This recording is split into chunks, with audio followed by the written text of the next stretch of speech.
মানুষ আর সময়ের পাঠ।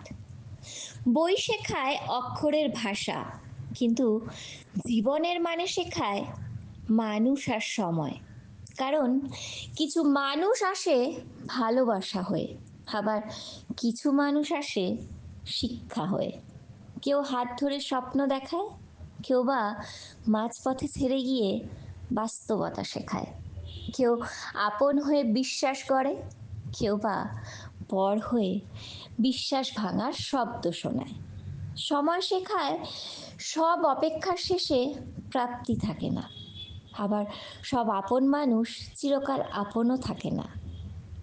আর সব হারিয়ে যাওয়া আসলে হারিয়ে যাওয়া নয়, কিছু হারানো নিজেকে খুঁজে পাওয়ার শুরু।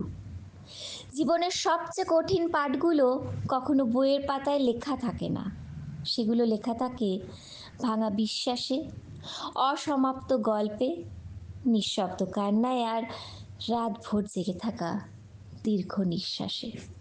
তাই মানুষ আর সময়, এ দুজনই জীবনের শ্রেষ্ঠ শিক্ষক। কারণ তারা শুধু শিক্ষা দেয় না, অহংকার ভাঙে, চোখ খুলে দেয়, আর হৃদয়ের ব্যথার আগুনে পুড়িয়ে একজন মানুষকে পরিণত করে তোলে।